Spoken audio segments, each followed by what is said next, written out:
안녕하십니까. 평택촌놈TV 봉선생 이강민입니다. 2020년 5월 17일 일요일 무료 야간 방송을 시작하도록 하겠습니다. 네, 반갑습니다.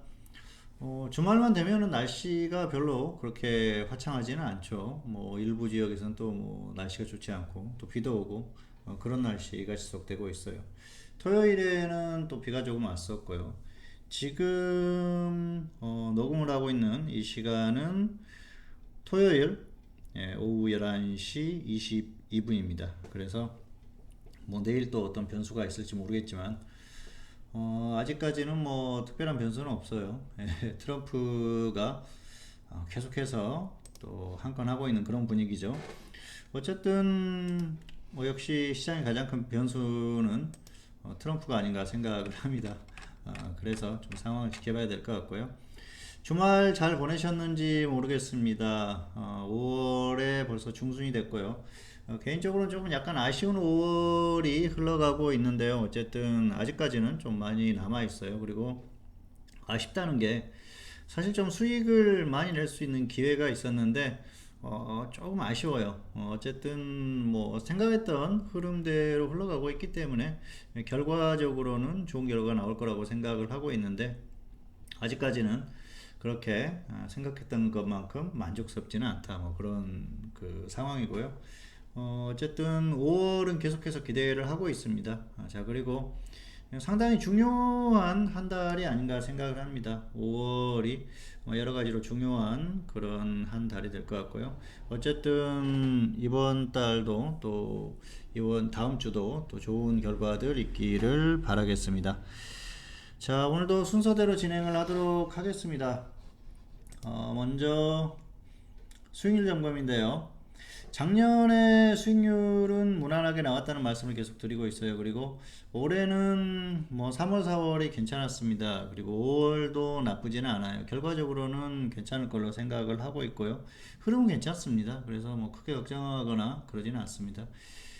다만 이제 큰 그림을 놓고 지금 보고 있는 상황이기 때문에 과연 12월이 됐을 때 어느 정도 결과가 나올지 그걸 계속해서 이제 그림을 그려가면서 하는 게 중요하거든요. 그리고 그런 그림을 그리려면 결국은 시장이 어떻게 흘러갈 것인가를 봐야 되는데 개인 투자자들이 그런 것들을 보기는 굉장히 어렵죠. 그리고 지금 지수가 또 다시 반등하고 버티고 이런 흐름이 나오다 보니까 아마 방심하는 분들도 많을 거예요. 그리고 뭐 전문가들도 마찬가지입니다만은 역시 상황이 이렇게 되면은 또 뭐 긍정적으로 그 바라보는 시선이 많아지는데 어쨌든 시장을 냉정하고 정확하게 보지 못하면은 올해는 굉장히 또 크게 고생할 수도 있어요. 작년에도 굉장히 힘들었었죠. 그런데 뭐 올해도 결코 작년만 못하지 않다. 올해 뭐 벌써 지수가 1400이 1400대까지 깨졌다가 다시 반등을 한 거지 않습니까? 그래서 좋은 상황이 아니에요. 어쨌든 굉장히 신중하고 관리를 잘해야 되는 시장이란 말씀을 다시 한번 드리겠습니다. 자, 그리고 4월에 매매했던 내역인데요. 역시 뭐 손실이라는 종목이 거의 없었던 게 좀 만족할 만한 그런 결과가 아닌가 생각을 합니다. 자, 그리고 지난주 시장 점검입니다. 지난주 한 주가 지나갔죠. 자, 한번 보실까요? 코스피 같은 경우에는 역시 하락했어요. 월요일에 급등을 해서 뭐 많이 기대를 했었을 겁니다. 그리고 월요일에 고점을 일단 돌파를 했었지 않습니까? 하지만 결국은 지난주에 비해서는 소폭 하락하면서 마감을 했습니다. 약간 좀 아쉬운 그런 결과가 아닌가 생각을 하고요. 코스닥은 반면에 굉장히 좋죠. 코스닥은 뭐 워낙 좋습니다. 제약업종이 바이오가 좋아요. 제약을 한번 보실까요? 바이오 쪽이 좋기 때문에 코스닥 시장은 좋은 흐름을 유지를 하고 있어요. 그래서 당분간 좀 이런 차이가 나는 그런 이 흐름들이 디커플링이죠. 디커플링이 계속해서 유지가 되지 않을까 생각을 하고요. 다만 시장이 하락하면은 커플링이 됩니다. 그런데 이 시장이 하락하지 않고 코스피가 버티는 흐름 정도만 나와도 약간 좀 편차가 크죠. 심한 디커플링이 나올 가능성이 크고요. 지금 현재도 굉장히 디커플링 현상이 큽니다. 자, 코스닥 지수만 보더라고 하더라도 전고점을 돌파를 했지 않습니까? 그런데 코스피는 한참 멀어요. 코스피가 현재 약하다는 것이죠. 자, 이런 모습이 나오는 건 역시 전기전자를 보시면 돼요. 전기전자가 워낙 강한 흐름이 아니기 때문에 이런 흐름이 나올 수밖에 없는 그런 상태가 아닌가 생각을 합니다. 어쨌든 코스피 지수는 약했죠. 지금 보면은 뭐 그나마 다행이에요. 왜냐하면 수요일에 1900선을 이탈을 했었는데 결국은 또 회복을 해서 회복력이 좋다, 뭐 이렇게 표현할 수도 있겠고요. 그리고 미국 시장만 보더라도 잘 버텼어요. 미국 시장 보시면은 미국 시장은 좀 쭉 빠졌지 않습니까? 그런데 미국 시장의 흐름보다는 한국이 그나마 그래도 좀 잘 버티고 있는 흐름이 아닌가 생각을 합니다. 그리고 사실 미국이 한번 이렇게 좀 쭉 빠졌었기 때문에 한국도 따라서 크게 빠질 수 있었는데 그나마 잘 버틴 그런 상황이라고 볼 수가 있겠습니다. 자, 그리고 이번 주에는 상당히 좋지 못했었어요. 좋지 못한 상황이었고요. 더 좋지 못한 상황이 나올 수가 있었어요. 왜냐하면은 자, 수급을 한번 보시겠습니다. 수급 보시면은 외국인들이 코스피에서 엄청나게 매도를 했죠. 그리고 선물 쪽에서 뭐 그렇게 확 이렇게 당겨주는 그런 흐름도 아니었어요. 월요일에 한번 당겨주면서 반등이 나왔고요. 금요일 같은 경우에도 좀 어느 정도 역할을 했었다는 흐름인데요. 기관 같은 경우에도 코스피에서 매수를 해주는 그런 흐름이 아니라서 좋은 흐름이 아니었었죠. 재밌는 건 개인이 계속 매수를 하고 있다는 거죠. 개인이 뭐 하루에 1조 7천억 매수를 한 날도 있었고요. 어쨌든 추세적으로 매수를 하고 있다는 게 어떤 그 흐름의 특징이 아닌가 생각을 하면 될 것 같습니다. 그래서 이번 주도 외국인들이 이렇게 코스피에서 매도, 그리고 기관도 같이 매도하는 흐름이었는데 이 정도면은 선방했다고 볼 수가 있겠죠. 예, 굉장히 선방했다. 다만 좀 월요일에 흐름을 좀 이어갔으면 좋았겠다 생각을 할 수도 있겠죠. 월요일에 반등했기 때문에 고점을 뚫었기 때문에 화요일까지 한번 좀 강하게 뚫어줬으면은 여기에서 2000선을 향해서 갈 수도 있었는데 결국은 조정을 받지 않습니까? 미국의 영향도 있어요. 미국의 영향도 있지만은 결국은 한국 시장이 약하다는 거예요. 미국 시장도 사실 뭐 그렇게 그 초반만 하더라도 좀 긍정적으로 흘러가는 모습 아니었습니까? 그래서 따라갈 수 있었는데도 한국이 못 가요. 이게 불안감이 있다는 거예요. 이미 반등이 이미 충분히 나왔기 때문에 더 가기가 좀 어려운 상태가 아닌가 생각을 하고요. 역시 뭐 여러 가지 이런 상황 속에서 결과를 보면은 결과적으로 한국이 그렇게 강하지는 않았던 그 한 주의 어떤 결과가 나온 상태다, 그렇게 보시면 될 것 같습니다. 자, 뭐 역시 미국이 한계를 보인 게 가장 컸고요. 미국이 계속 상승을 했다고 하면은 목요일이나 금요일 정도에 강하게 한 분 정도 급등을 해줄 수 있었는데 그런 흐름이 안 나왔어요. 결국은 미국이 좀 한계를 보이면서 이런 흐름이 나오지 않았나 생각을 합니다. 자, 그래서 어떻게 보면 한편으로는 약했고요, 한편으로는 잘 버텼다, 그렇게 보시면 될 것 같습니다. 중요한 것은 이제 앞으로의 흐름이겠죠. 이번 주에 흐름만 놓고 봤을 때는 그나마 잘 버텼어요. 수급적으로도 좋지 않은 그런 상황에서도 잘 버텼고요. 더군다나 미국까지 빠졌지 않습니까? 그런데 1900선을 회복을 해가지고 버텼다는 건 상당히 강한 거예요. 자, 중요한 건 이제 앞으로 어떻게 될 것인가, 그런 것들이 중요하겠죠. 여기서는 보면은 그렇습니다. 일단은 추세적으로 보면 역시 좋지 않죠. 왜냐하면은 추세적으로 좋을 만한 게 별로 없어요. 그래서 여러 가지로 좋지 않은데 단기적으로는 괜찮습니다. 뭐 최소한 특별한 변수가 나오지 않으면은 크게 이렇게 무너지는 흐름은 아니라고 보는데요. 왜냐하면은 미국 시장이 아직까지는 버티고 있어요. 미국 시장이 여기서 정말 갑자기 그냥 쭉 빠져버리면 그때는 어쩔 수가 없겠지만 그런 흐름이 나올 가능성은 아직까지는 떨어진다고 보거든요. 그래서 지금은 좀 버틸 가능성이 큽니다.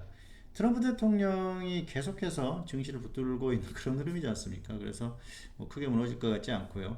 또 최근에 나온 모습 보면 미국도 어떻게 해서든지 좀 버틸려고 하는 그런 흐름들이 나오고 있어요. 재밌는 게 최근에 미국의 실업수당 청구 건수가 좀 줄었어요. 그걸 가지고 지수가 반등을 했었거든요. 317만 명에서 298만 명으로 300만 명대를 하회한 거죠. 그래서 이걸 굉장히 좋은 어떤 그 시그널로 보고 어떤 그 수치로 보고 지표로 본 것이죠. 그러면서 반등이 나왔는데 이게 좀 기존에 미국이 한참 상승할 때 나왔었던 그런 모습 아닙니까?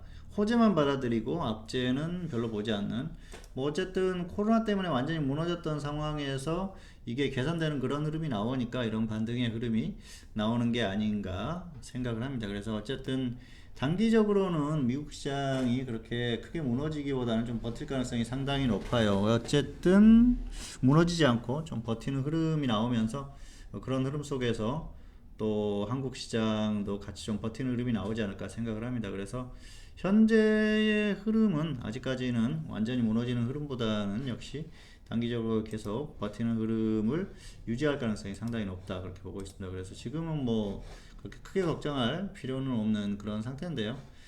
다만 좀 길게 보면은 역시 좋지 않다, 그렇게 보는 게, 한국 같은 경우에는 역시 뭐 수급 자체가 워낙 좋지 않지 않습니까? 한국의 추세적인 수급을 봤을 때는 굉장히 좋지 않죠.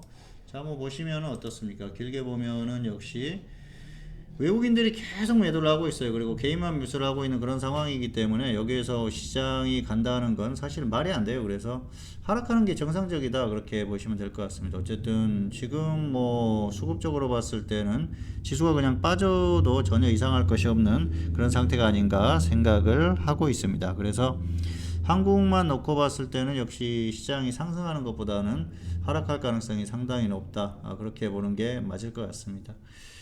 다만 단기적으로는 이제 뭐 조금 버틸 가능성이 있다는 게 뭐 여러 가지 그런 흐름 자체가 그렇다는 것이죠. 그리고 또 최근에 변수가 발생을 했죠. 역시 미중 무역 분쟁이죠. 트럼프 대통령이 중국하고 단절할 수도 있다, 뭐 그런 발언을 했어요. 그리고 또 화웨이에 대해서 반도체를 화웨이가에게 수출하지 못하는 그런 뭐 조치를 취했어요. 그러면서 중국 기업에 대한 압박이 다시 시작했어요. 화웨이가 거의 동네 북 수준이죠. 심심하면 화웨이를 건들고 있어요. 어쨌든 지금 점점 심각해지고 있습니다. 왜냐하면은 트럼프 같은 경우에는 지금 두 가지를 생각을 해요. 하나는 뭐냐면은 코로나 때문에 경기가 완전히 무너졌기 때문에 경제를 살려야 돼요. 그렇게 하려면은 어떤 그 부담을 주는 그런 행위는 하지 말아야 되거든요. 그런데 반면에 또 미국의 어떤 흐름을 좋게 만들자고 하면은 중국을 압박을 해야 되거든요. 그리고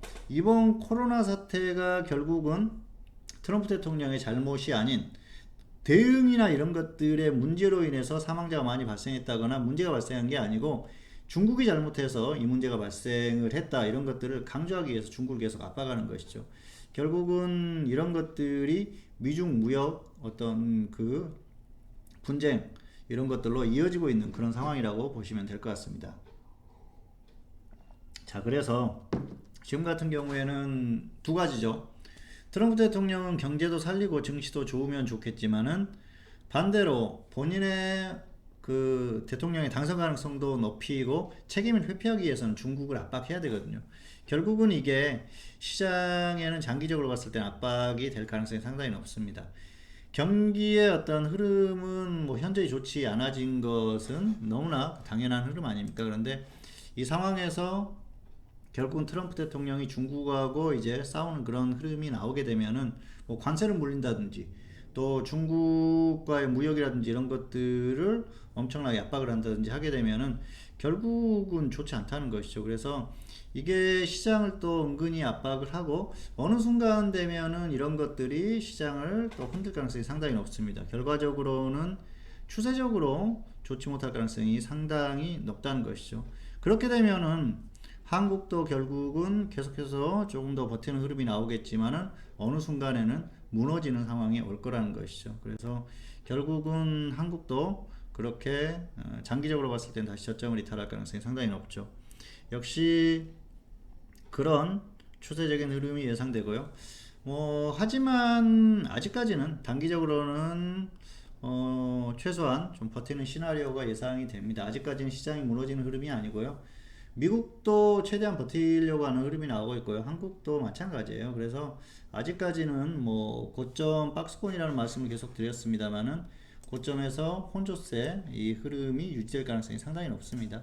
결국은 1900을 언제 확실하게 이탈하느냐, 그게 문제인데요. 최소한 뭐 다음 주 중반 정도까지는 최소한 뭐 목요일 정도 그리고 또 금요일 정도까지도 버틸 가능성이 상당히 높아요. 그래서 아직까지는 완전히 무너지는 것보다는 버틸 가능성이 높다고 보고요. 다만 이렇게 예상을 하지만은 혹시라도 1900을 이탈하고 그냥 쭉 빠지는 흐름이 나왔을 때는 그때는 시장이 이제는 다시 하락하는구나 그렇게 생각을 하시면 될 것 같습니다. 일단 현재 예상으로는 다음 주까지는 뭐 1900선을 버티면서 고점에서 혼조세가 나올 가능성이 상당히 높다. 그래서 아직까지는 혼조세를 예상한다. 뭐 이 정도로 말씀을 드리겠습니다. 자, 그리고 다음은 특징주 리뷰입니다. 자, 특징주 같은 경우에는 이번 주에도 두 종목을 가지고 와봤어요. 첫 번째로는 명문제약인데요. 명문제약 같은 경우에는 코로나 테마로 급등을 했어요. 그래서 이 종목은 좀 개인적으로 아쉬움이 남아서 계속 한번 가지고 와봤는데요. 화요일하고 수요일에 이때 추천 고민을 굉장히 많이 했어요. 왜냐하면 기술적으로 봤을 때 딱 들어갈 타이밍이었거든요. 그런데 일단 다른 종목을 추천을 한 상태였기 때문에 조금 더 보자. 옆으로 뭐 횡보하는 흐름이 나왔을 때는 그때 들어가도 되겠다 생각을 했는데 갑자기 뭐 이슈가 나오면서 급등을 했습니다. 어쨌든 기술적으로 굉장히 좋았었던 그런 상황인데요. 조정받으면 한번 접근을 해보세요. 여기서 뭐 더 가고 조정을 받든 아니면 그냥 조정을 받든 아래에서 한번 좀 접근을 해보시는 게 좋을 것 같습니다. 두 번째 종목은 에코마이스터입니다. 에코마이스터 같은 경우에는 철도 테마로 움직이는 종목이죠. 대북 경협주입니다. 어쨌든 다시 움직일 가능성이 충분히 있기 때문에 조금 더 조정을 받고 저점 확인하고 한번 접근을 해보시는 것도 무리가 없을 것 같습니다. 자, 다음은 다음 주 대응 전략입니다. 일단 다음 주 대응 전략 같은 경우에는 그렇습니다. 지금 코스피 지수가 계속해서 고점에서 혼조세를 보이고 있지 않습니까? 파생 같은 경우에는 장중에 단타하세요. 양방향으로 단타를 하시는 게 좋을 것 같습니다. 이번 주에도 마찬가지지 않습니까? 심하게 빠지면은 매수 들어가자고 했는데 결국 반등 나왔죠. 그리고 위로 가면은 매도. 그러니까는 뭐 어쨌든 이 고점 박스권을 그려놓고 봤을 때는 거의 완벽하게 맞았어요. 그래서 다음 주에도 그 정도 대응하시면 될 것 같고요. 다음 주부터는 이제 지수가 튀어 올랐다 그랬을 경우에는 하방으로 진입을 해가지고 계속해서 밀리면은 계속 홀딩하는 전략. 뭐 혹시라도 반등해가지고 번져놓으면 정리하더라도 일단은 하방에 진입을 했을 때는 좀 끌고 가는 전략이 필요합니다. 그리고 어쨌든 여기에서 다시 빠진다 그랬을 경우에는 단기적으로는 다시 반등이 나올 가능성이 있으니까 그때는 상방을 한번 노려보는 것도 가능합니다. 그리고 장중에는 언제나 양방향 단타가 가능하다는 점을 말씀을 드리겠습니다. 결국은 추세는 아래쪽이라는 것이죠. 자, 그리고 현물 같은 경우에는 테마주 순환매 대응 계속 하시기 바라겠고요. 어쨌든 단기 매매만 좀 반복하시는 게 좋을 것 같습니다. 추세는 아직까지 그렇게 끌고 갈 만한 그런 종목들이 많지 않기 때문에 단기 매매 반복하시는 게 좋을 것 같고요. 다음 주 관심 종목은 두 종목을 가져가 봤는데요. 첫 번째로는 미코, 뭐 가격적으로 괜찮고요. 기술적으로도 괜찮습니다. 한 번 정도 좀 분할 매수해볼 만하고요. 그리고 한국 유니온 제약은 조금 조정받으면은 아래쪽에서 한번 접근해 보시면은 뭐 크게 무리가 없을 것 같습니다. 그래서 이 관심 종목까지 말씀을 드렸습니다. 자, 다음 주 대응 전략까지 말씀을 드렸는데요. 어쨌든 다음 주까지는 좀 박스권에서 움직일 가능성이 높으니까 그에 맞는 기준에 맞는 대응을 잘 하시기를 바라겠습니다. 네, 평택촌놈 TV는 유튜브에 다양한 동영상이 있습니다. 잘 활용하시기 바라겠고요.